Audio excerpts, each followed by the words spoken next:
kwa sio mrisi, kwa sababu urisi wako ulikuwa unamilikiwa na watu wengine, wakisubiri mpaka utakapokuwa ndipo upate kupewa kiti cha ufalme. Haleluya. Na sasa hivi wewe sio mtoto tena, wewe sio mtoto tena, wewe umeshakuwa.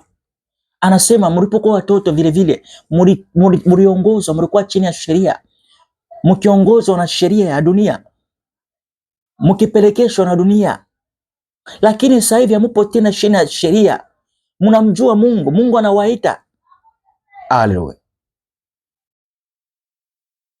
Kasema kwa vile sasa nyinyi ni wana wa Mungu, kwa sasa hivi nyinyi ni wana wa Mungu, wewe ni mtoto wa Mungu, kuhakikisha kwamba unatembea sawasawa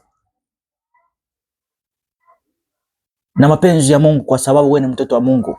Hapo awali ndio ulikuwa hivyo, kwa sababu ulikuwa unamilikiwa na miungu, ulikuwa unamilikiwa na watu ambao wanaabudu miungu, wanaabudu sanamu. Kwa ukawa unatembea kwa mkumbo, kwa kufuata mkumbo, haleluya, kwa kufuata mkondo wa maji, kwa sababu kujua.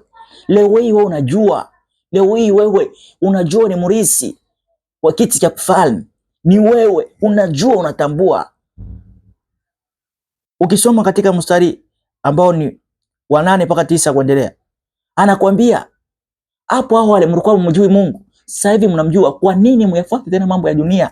Kwa nini mfuate tena kwenda kutumikia zile miungu? Mtu wa Mungu, hakikisha unapoenda kuvuka mwaka usitembee kama mtumwa aliyetembea miaka iliyopita, kama mtoto ambaye mdogo ambaye alishindwa kurithi kiti chake cha ufalme miaka iliyopita, miezi iliyopita. No, unapoenda kuvuka mwaka huu hakikisha kwamba unatembea kama mwana mfalme, kama mtoto mfalme, kama mtu ambaye ni mrithi wa kiti cha kifalme, kwa sababu wewe ni mwana wa Mungu, haupo tena chini ya sheria ya dunia.